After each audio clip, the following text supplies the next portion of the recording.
I need water. Help me. I need water. Help.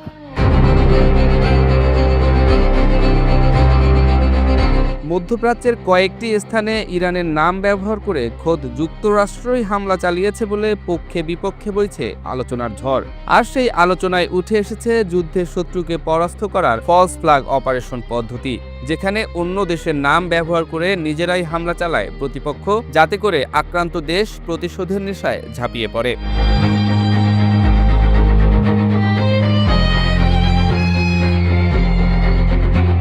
অনেক বিশ্লেষক দাবি করছেন, ইরানের নাম ব্যবহার করে আরবের বিভিন্ন অঞ্চলে যুক্তরাষ্ট্র নিজেই হামলা চালিয়েছে, যাতে করে তারা ক্ষোভে ইরানে আক্রমণ চালায়।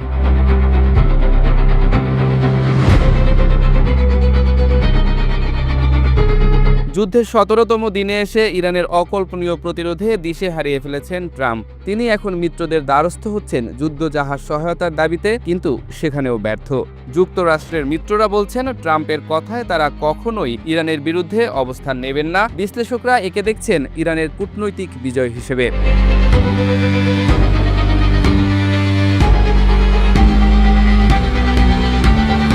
ট্রাম্প এখন এই যুদ্ধটা চালিয়ে যাচ্ছেন শুধুমাত্র বিশ্ববাসীর হাসির পাত্রতে পরিণত না হওয়ার জন্য, কিন্তু সেখানেও সফল হতে পারেননি। বিশ্বের নানান দেশে তাকে নিয়ে সামাজিক যোগাযোগ মাধ্যমে চলছে ঠাট্টা ও সমালোচনা। অন্যদিকে নিজেদের স্বাধীনতা ও সার্বভৌমত্বের প্রশ্নে আপোষ না করে প্রশংসায় ভাসছে ইরান। আন্তর্জাতিক রাজনীতিতে ফলস ফ্ল্যাগ অপারেশন পরিচালনা করা হয় গোপন সামরিক বা গোয়েন্দা অভিযানের ক্ষেত্রে, যেখানে কোনো হামলা বা ঘটনার দায় অন্য পক্ষের উপর চাপিয়ে দিয়ে রাজনৈতিক বা সামরিক সুবিধা নেয়ার চেষ্টা করা হয়।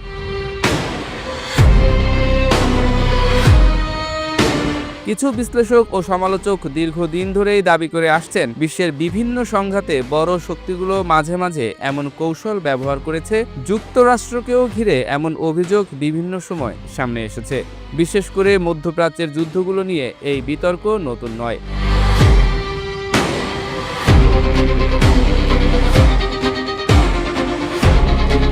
তবে যুক্তরাষ্ট্র সরকার সবসময় এসব অভিযোগ অস্বীকার করে এসেছে। তাদের দাবি, সামরিক পদক্ষেপগুলো নেওয়া হয়েছে জাতীয় নিরাপত্তা, সন্ত্রাসবাদ মোকাবিলা এবং আঞ্চলিক স্থিতিশীলতা নিশ্চিত করার জন্য।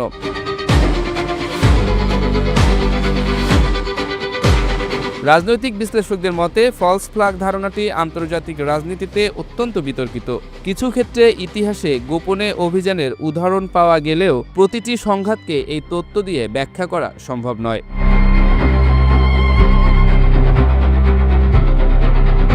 যুক্তরাষ্ট্রকে ঘিরে ফলস ফ্ল্যাগ অপারেশনের অভিযোগ নতুন নয়, তবে এসব দাবি নিয়ে এখনও তীব্র বিতর্ক রয়েছে। কারণ আন্তর্জাতিক রাজনীতির জটিল বাস্তবতায় সত্য, প্রচারণা এবং কৌশল, এই তিনটি বিষয় প্রায়ই একসঙ্গে জড়িয়ে থাকে।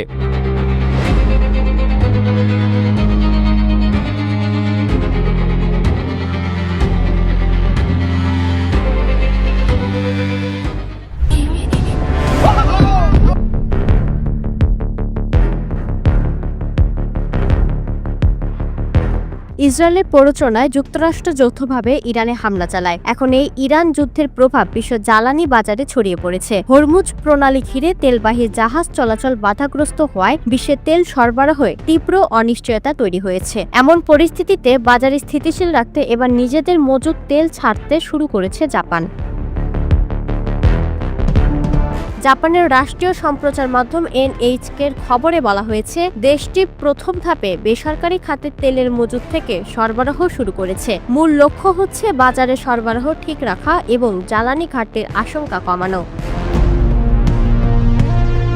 প্রতিবেদনে বলা হয়েছে, আপাতত যে পরিমাণ তেল ছাড়া হচ্ছে তা প্রায় 15 দিনের চাহিদা পূরণ করতে পারবে। পরিস্থিতি স্বাভাবিক না হওয়া পর্যন্ত ধাপে ধাপে আরও সরবরাহ বাড়ানোর পরিকল্পনাও রয়েছে বলে জানিয়েছে সংশ্লিষ্ট সূত্রগুলো। জাপানের তেলভিত্তিক কোম্পানিগুলোর কাছে বর্তমানে প্রায় 70 দিনের সমপরিমাণ তেলের মজুদ রয়েছে। এছাড়া সরকারের নিজস্ব একটি আলাদা মজুদও রয়েছে। মার্চের শেষ দিকে সেখান থেকে আরও 1 মাসের সমপরিমাণ তেল বাজারে ছাড়ার পরিকল্পনা করছে টোকিও। জাপানের জরুরি তেলের মজুদ বিশ্বের অন্যতম বড় তেল ভান্ডার হিসেবে বিবেচিত হয়। দেশটির মোট মজুদ প্রায় 254 দিনের জ্বালানি চাহিদা মেটাতে সক্ষম। এর মধ্যে জাতীয় মজুদ রয়েছে 146 দিনের, বেসরকারি খাতের মজুদ 101 দিনের এবং উৎপাদনকারী দেশগুলোর সঙ্গে যৌথভাবে সংরক্ষিত রয়েছে আরও 7 দিনের সমপরিমাণ তেল। পরিমাণের দিক থেকে এই মজুদ প্রায় 470 মিলিয়ন ব্যারেল। জ্বালানির নিরাপত্তা নিশ্চিত করতে দীর্ঘদিন ধরেই এমন বিশাল কৌশলগত ভান্ডার গড়ে তুলেছে জাপান, যাতে বৈশ্বিক সংকটের সময় দ্রুত তেল বাজার নিয়ন্ত্রণে আনা যায়। এরই মধ্যে আন্তর্জাতিক জ্বালানি সংস্থাও পরিস্থিতি সামাল দিতে উদ্যোগ নিয়েছে। সংস্থাটি জানিয়েছে এশিয়া ওশেনিয়া অঞ্চলের দেশগুলো মিলে তাৎক্ষণিকভাবে 10,86,00,000 ব্যারেল তেল বাজারে ছাড়বে। এতে করে বিশ্বের তেল ও জ্বালানি সরবরাহ সাময়িকভাবে কিছুটা স্বাভাবিক হবে। আন্তর্জাতিক জ্বালানি সংস্থার নির্বাহী পরিচালক ফাতিহ বিরল বলেছেন, 16 মার্চ থেকে বাজারে অভূতপূর্ব পরিমাণ অতিরিক্ত তেল সরবরাহ করা হবে। তবে তিনি সতর্ক করে বলেন, জ্বালানি সরবরাহ স্বাভাবিক রাখতে হরমুজ প্রণালী পুনরায় সম্পূর্ণভাবে চালু হওয়া অত্যন্ত গুরুত্বপূর্ণ। বিশ্লেষকদের মতে মধ্যপ্রাচ্যের উত্তেজনা দীর্ঘায়িত হলে বিশ্ব জ্বালানি বাজারে আরও চাপ তৈরি হতে পারে। তাই মজুদ তেল ছাড়ার এই পদক্ষেপ আপাতত বাজারকে স্বস্তি দিলেও স্থায়ী সমাধান নির্ভর করছে গুরুত্বপূর্ণ সমুদ্র পথগুলোর নিরাপদ ও স্বাভাবিক চলাচলের উপর।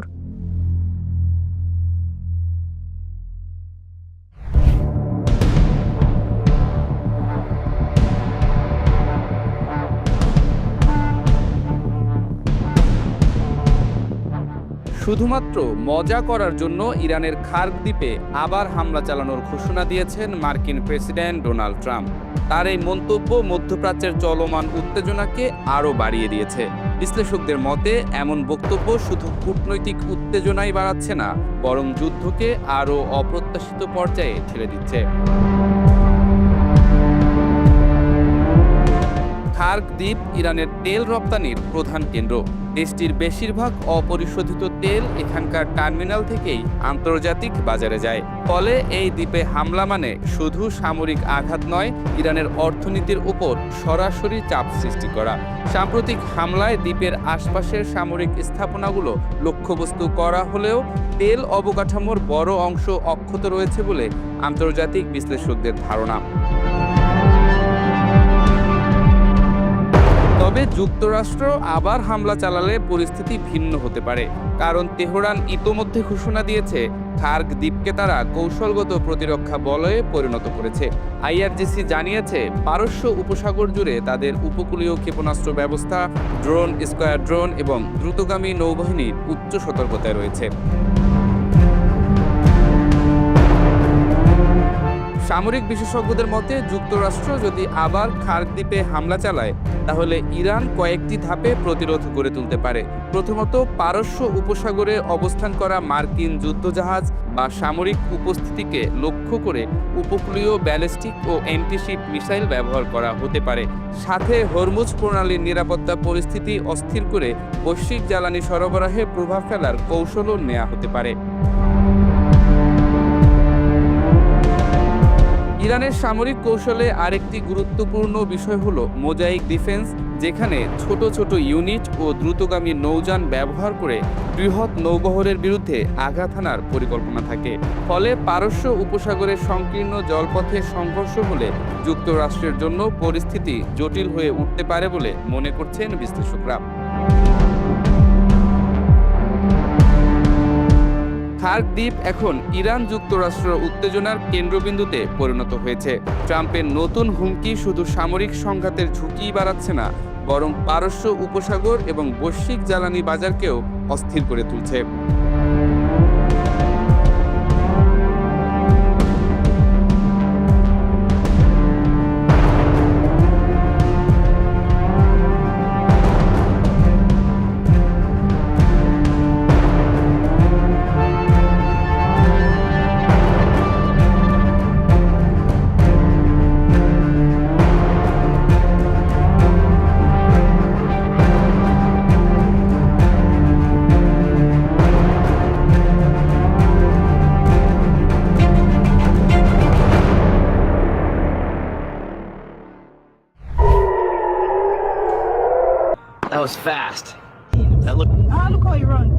তেল আবিব সাক্ষী হলো এক ভয়াবহ রাতে। একের পর এক বিস্ফোরণে আকাশ জুড়ে দেখা যায় আগুনের রেখা। ইরান যেন থামছেই না। তেহরানের একের পর এক ড্রোন ও ক্ষেপণাস্ত্র হামলায় কেঁপে উঠছে ইসরায়েলের বিভিন্ন শহর। বিশেষ করে তেল আবিবে রাতভর চলা ভয়াবহ মিসাইল হামলায় বেশ কিছু এলাকা রীতিমতো লণ্ডভণ্ড হয়ে গেছে বলে জানিয়েছে আন্তর্জাতিক গণমাধ্যম। আতঙ্কে ছুটতে শুরু করে সাধারণ মানুষ। ইরানের বিপ্লবী গার্ড বাহিনী IRGC দাবি করেছে, নতুন নির্দেশনা অনুযায়ী চালানো এই হামলায় ইসরায়েলের একাধিক গুরুত্বপূর্ণ প্রতিরক্ষা ব্যবস্থাকে লক্ষ্যবস্তু করা হয়েছে। তারা জানায়, আকাশ প্রতিরক্ষার শক্তিশালী স্তর ভেদ করে ক্ষেপণাস্ত্রগুলো সরাসরি নির্দিষ্ট লক্ষ্যবস্তুতে আঘাত হেনেছে। ইসরায়েলের বহু আলোচিত আকাশ প্রতিরক্ষা ব্যবস্থা আয়রন ডোম এবং ডেভিড স্লিং নিয়েও প্রশ্ন উঠতে শুরু করেছে।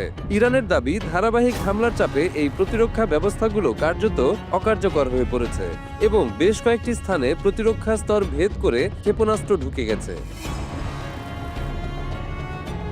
আন্তর্জাতিক সংবাদ মাধ্যম আল জাজিরা জানিয়েছে, সংঘাতের 16তম দিন রোববার রাতেই হামলার মাত্রা কয়েক গুণ বাড়িয়ে দেয় তেহরান। কয়েকশো ড্রোন এবং ব্যালিস্টিক ক্ষেপণাস্ত্র একযোগে ইসরায়েলের আকাশসীমায় প্রবেশ করলে পুরো দেশ জুড়ে সাইরেন বাজতে শুরু করে। আশ্রয় কেন্দ্রে ছুটে যায় মানুষ, থমকে যায় জনজীবন।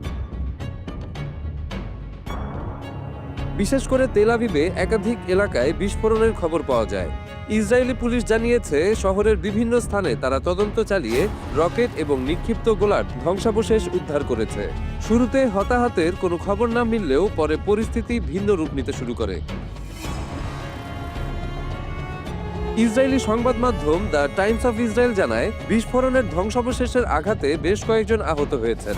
এছাড়া একটি আবাসিক অ্যাপার্টমেন্ট ভবনে ক্লাস্টার বোমার আঘাতে ব্যাপক ক্ষয়ক্ষতি হয়েছে বলে জানা গেছে। বিস্ফোরণে ভবনের বড় অংশ ধসে পড়ে এবং আশপাশের কয়েকটি স্থাপনাও ক্ষতিগ্রস্ত হয়। বর্তমানে ইসরায়েলের কেন্দ্রীয় শহরগুলোতে হামলার চিহ্ন স্পষ্ট। ধ্বংসস্তূপ, ভাঙা কাঁচ, পোড়া গাড়ি, সব মিলিয়ে যুদ্ধের ভয়াবহ দৃশ্য ফুটে উঠেছে শহরের বিভিন্ন রাস্তায়। জরুরি সেবা সংস্থাগুলো ক্ষতিগ্রস্ত এলাকাগুলোতে উদ্ধার অভিযান চালাচ্ছে। ক্রমাগত ড্রোন ও ক্ষেপণাস্ত্র হামলা মোকাবেলায় রীতিমতো হিমশিম খাচ্ছে ইসরায়েলি বাহিনী। প্রতিরক্ষা ব্যবস্থা সক্রিয় থাকলেও বিপুল সংখ্যক আক্রমণের কারণে অনেক ক্ষেপণাস্ত্র প্রতিরোধ করা সম্ভব হচ্ছে না। ফলে কিছু ক্ষেপণাস্ত্র সরাসরি লক্ষ্যবস্তুতে আঘাত হানছে। এই পরিস্থিতিতে পুরো মধ্যপ্রাচ্য নতুন এক অনিশ্চয়তার দিকে এগোচ্ছে বলে মনে করছেন বিশ্লেষকরা। ইরানের সরাসরি ও বিধ্বংসী আক্রমণ শুধু ইসরায়েলেই নয়, পুরো অঞ্চলেই হামলা অব্যাহত রেখেছে।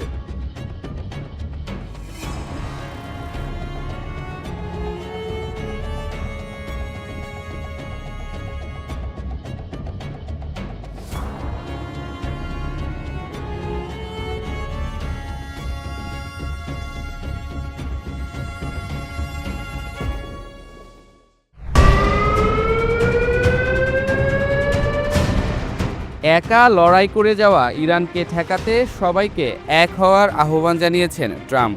চীন, জাপান, দক্ষিণ কোরিয়া, যুক্তরাজ্য সহ বিভিন্ন দেশকে যুদ্ধজাহাজ পাঠানোর আহ্বান জানিয়েছেন ট্রাম্প, যাতে তেলবাহী জাহাজগুলো নিরাপদে চলাচল করতে পারে। আন্তর্জাতিক গণমাধ্যমে প্রকাশিত খবরে বলা হচ্ছে, ইরান যুদ্ধের উত্তেজনার মধ্যেই বিশ্বের অন্যতম গুরুত্বপূর্ণ সামুদ্রিক পথ হরমুজ প্রণালী খুলে রাখতে আন্তর্জাতিক নৌজোট গঠনের আহ্বান জানিয়েছেন মার্কিন প্রেসিডেন্ট ডোনাল্ড ট্রাম্প। তার দাবি, ইরান যদি জাহাজ চলাচলে বাধা দেয় তাহলে যুক্তরাষ্ট্র একা নয়, বরং বহু দেশকে সঙ্গে নিয়ে একটি যৌথ নৌ অভিযান চালানো হবে। হরমুজ প্রণালী বিশ্ব অর্থনীতির জন্য অত্যন্ত গুরুত্বপূর্ণ। বিশ্বের মোট তেলের প্রায় 20% এই সংকীর্ণ জলপথ দিয়ে পরিবহন হয়। ফলে এই পথ বন্ধ হয়ে গেলে বৈশ্বিক জ্বালানি বাজারে বড় ধাক্কা লাগে।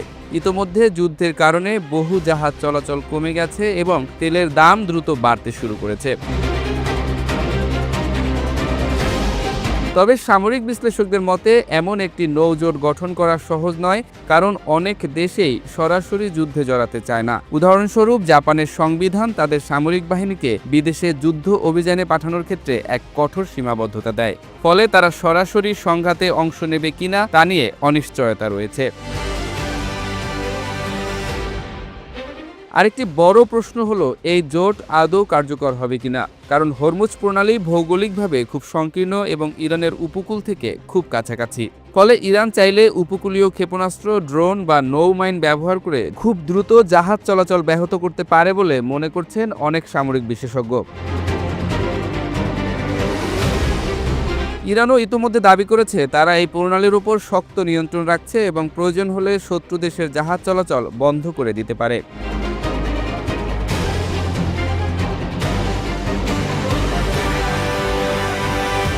সব মিলিয়ে ট্রাম্পের প্রস্তাবিত নৌজোট আন্তর্জাতিক বাণিজ্য রক্ষার একটি প্রচেষ্টা হলেও বাস্তবে তা সফল হবে কিনা তা নিয়ে বড় ধরনের সন্দেহ রয়েছে। কারণ এই জলপথ শুধু সামরিক শক্তির প্রশ্ন নয়, বরং এটি মধ্যপ্রাচ্যের ভূ রাজনীতি, জ্বালানি নিরাপত্তা এবং আঞ্চলিক শক্তির ভারসাম্যের সঙ্গে গভীরভাবে জড়িয়ে আছে।